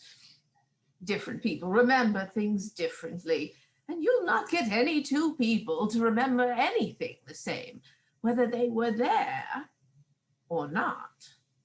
You stand two of you lot next to each other, and they could be continents away for all it means anything. There was another question I needed answered. I said, why did I come here? She looked at me as if it were a trick question. The funeral. She said, You wanted to get away from everyone and be on your own. So first of all, you drove back to the place you lived in as a boy, and when that didn't give you what you missed, you came here, like you always do. like I always do. I drank some more tea. It was still hot and strong enough. A perfect cup of builder's tea. You could stand a spoon straight up in it, as my father always said, of a cup of tea of which he approved. Like you always do. She repeated. No, I said. I haven't been here since since Lettie went to Australia, her going away party.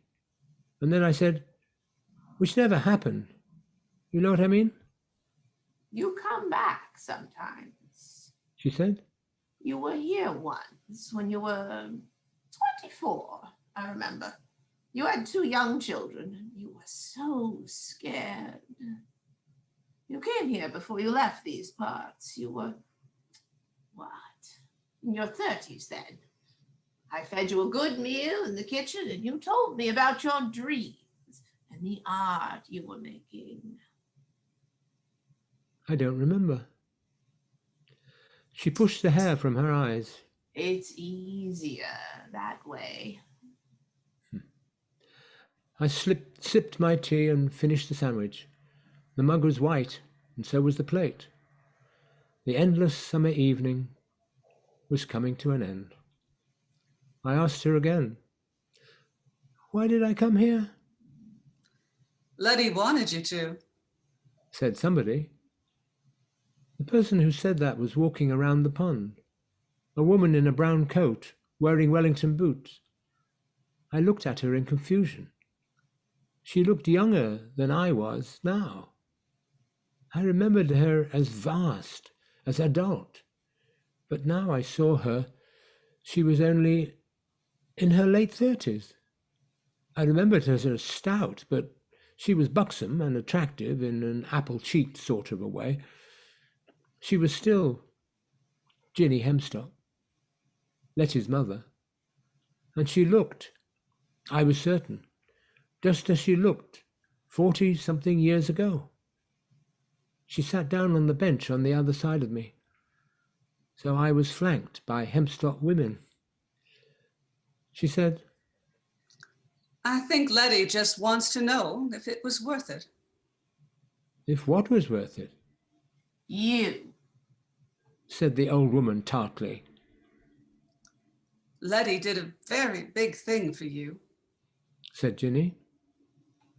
I think she mostly wants to find out what happened next and whether it was worth everything she did.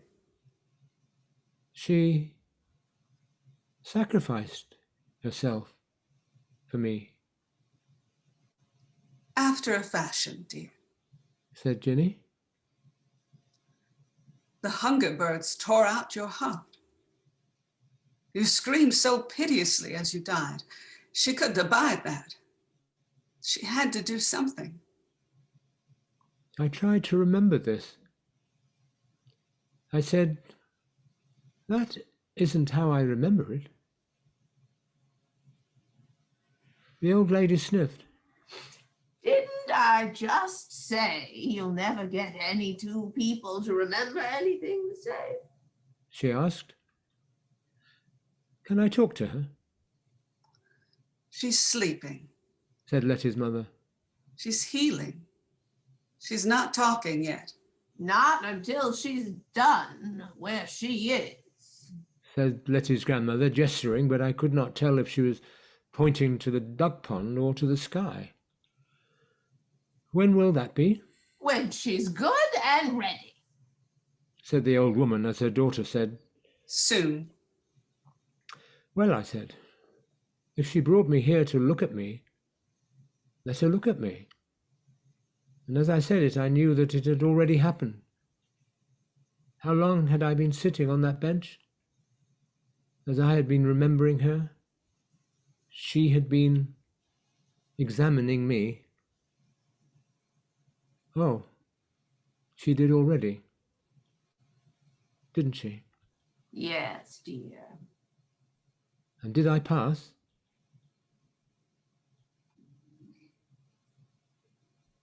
The face of the old woman on my right was unreadable in the gathering dusk. On my left, the younger woman said, You don't pass or fail at being a person, dear. I put the empty cup and plate down on the ground. Ginnie Hempstock said, I think you're doing better than you were the last time we saw you. You're growing a new heart for a start. In my memory, she was a mountain, this woman, and I had sobbed and shivered on her bosom. Now she was smaller than I was, and I could not imagine her comforting me, not in that way. The moon was full in the sky above the pond. I could not for the life of me remember what phase the moon had been the last time I had noticed it. I could not actually remember the last time I had done more than glance at the moon. So what will happen now? Same things happens every other time you've come here. Said the old woman. You go home. I don't know where that is anymore, I told them.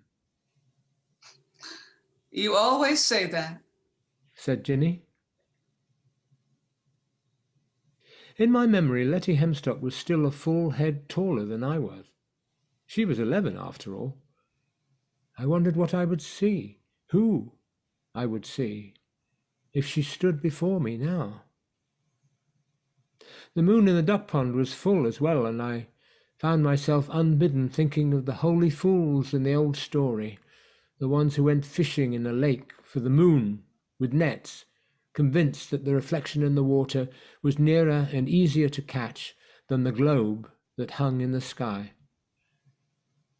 And, of course, it is.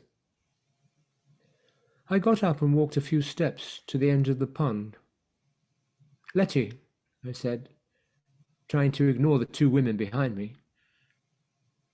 Thank you for saving my life. She should never have taken you with her in the first place, when she went off to find the start of it all. Sniffed old Mrs. Hempstock. Nothing to stop her sorting it out all on her own. Didn't need to take you along for company. Silly thing. Well, that'll learn her for next time. I turned and looked at old Mrs. Hempstock. Do you really remember when the moon was made? I asked. I remember lots of things, she said. Will I come back here again? I asked. That's not for you to know, said the old woman. Get along now, said Ginnie Hempstock gently. There's people who are wondering where you've got to. And when she mentioned them, I realized, with an awkward horror, that my sister, her husband, her children, and my own, all the well-wishers and mourners and visitors, would be puzzling over what had become of me.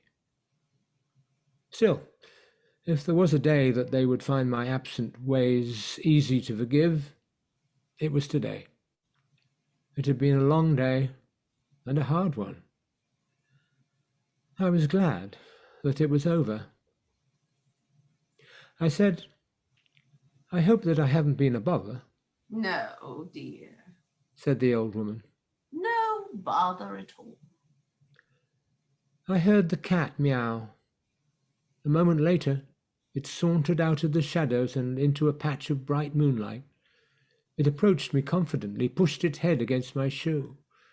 I crouched beside it and scratched its forehead, stroking its back. It was a beautiful cat, black, or so I imagined, the moonlight having swallowed the colour of things. It had a white spot over one ear. I said, I used to have a cat like this. She was beautiful. I don't actually remember what happened to her. You brought her back to us, said Ginnie Hempstock. And then she touched my shoulder with her hand, squeezing it for a heartbeat, and she walked away. I picked up my plate and my mug, and I carried them along the path with me as we made our way back to the house, the old woman and I. The moon does shine as bright as day, I said, like in the song. It's good to have a full moon, she agreed. I said, it's funny. For a moment, I thought there were two of you. Isn't that odd? It's just me, said the old woman. It's only ever just me. I know, I said. Of course it is. I was going to take the plate and mug into the kitchen, but she stopped me at the farmhouse door. You ought to get back to your family now.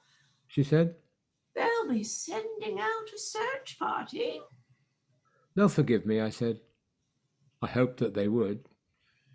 My sister would be concerned, and there would be people I barely knew disappointed not to have told me how very, very sorry they were for my loss. You've been so kind, letting me sit and think here by the pond. I am very grateful. Oh, stuff and nonsense, she said. Nothing kind about it. Next time Lettie writes from Australia, I said, please tell her I said hello. I will, She said. She'll be very glad you thought of her. I got into the car and started the engine. The old woman stood in the doorway, watching me, politely, until I had turned the car around and was on my way up the lane. I looked back at the farmhouse in my rear-view mirror, and a trick of the light made it seem as if 2 moons hung in the sky above it, like a pair of eyes watching me from above. 1 moon perfectly full and round, the other, its twin, on the other side of the sky, a half-moon. Curiously, I turned in my seat and looked back. A single half-moon hung over the farmhouse, peaceful and pale and perfect. I wondered where the illusion of the second moon had come from. But I only wondered for a moment, and then I dismissed it from my thoughts. Perhaps it was an after-image, I decided, or a ghost, something that had stirred in my mind for a moment so powerfully that I believed it to be real, but now was gone and faded into the past like a memory forgotten, or a shadow into the dusk.